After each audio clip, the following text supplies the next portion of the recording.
Hello, I'm Jake Dailey, District 2 Commander of the Disabled American Veterans Department of Ohio. Today, I present the Veterans Day 2009 message from our Disabled American Veterans National Commander, Bobby Barrera. But before I present his message, let me take a minute to tell you about one of the historic buildings on the campus of the Dayton, Ohio Veterans Affairs Medical Center. The center dates back to 1868. It was the third facility authorized to care for veterans. Building 129, the clubhouse, built in 1881. It's a two-story Renaissance-style building with a partial mezzanine floor. An elaborate arched ornament with a fleur-de-lis sculpted in relief above the main entrance greets guests. Its colonnaded windows on all four sides of the second floor, and at the eaves it has exposed ornamental rafters. This building is separated into two sections by a central hallway. The northern section housed the billiard room. This was overlooked by two tiers of galleries with small rooms used for club purposes. The two large halls located in the southern section, the upper hall was used by veterans organizations like the Grand Army of the Republic, which was the forerunner of the VFW. Also, the Union Veterans League and the Naval Veterans Association. The lower hall was used as a general social hall. Now back to our commander's message. He has entitled it, The Call to Service. Today, American troops are fighting wars on two fronts and combating tyranny and terrorism in many other locations. Every generation of American has heard the call to service, and every time the call has sounded, our nation's men and women have stepped forward, raised their right hand, and sworn to defend our nation with their lives. That is the very reason we celebrate Veterans Day. On this day, we honor the men and women whose service and sacrifices have made the liberty we enjoy today a reality. In November 1919, President Woodrow Wilson proclaimed November the 11th as the first commemoration of Armistice Day to honor those who served in World War I. In 1938, it became an official holiday. It wasn't until 1954 that Congress, at the urging of veterans service organizations, changed the designation to Veterans Day. The Disabled American Veterans has been around for nearly as long as the holiday. We were founded in 1920 and have been dedicated to building better lives for disabled veterans and their families for nearly 9 decades. As you may know, the DAV provides free services to veterans in the form of benefits counseling and free transportation to and from VA medical centers for sick and disabled veterans. We also provide advocacy for veterans in Washington, D.C.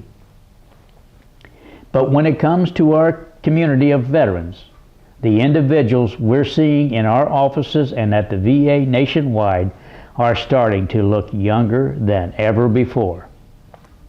For most of us, the word veteran conjures images of a father, an uncle, a grandfather, or a distant relative who fought in some war long ago and far away. Many think of old men in funny hats who are the first to stand up and salute during the national anthem. If you're listening today, you are one of the patriotic citizens who honor veterans for their service and honor their fallen comrades. On Veterans Day, I would humbly ask that you broaden your definition. Veterans are an important part of any community, but they are also a part of their own community. When we hear the word veteran, most of us are thinking of the 16 million Americans who served during World War II, or the 5.7 million who heard the call during the Korean War, and the 8.7 million who served during Vietnam. But the need for a strong national defense did not disappear after the last American service member left Vietnam. The tyranny that our greatest generation battled to overcome in World War II and the tremendous sacrifices made by the men and women who battled on the Korean Peninsula would mean little if others had not followed in their footsteps. America would not be the land of the free if it weren't also the home of the brave. That is why our community of veterans is so respected and venerated by the public. Today, I ask you, as you honor veterans, to remember the obligation and debt of gratitude we owe the men and women who were and are willing to give their lives to defend their families and the way of life we enjoy today.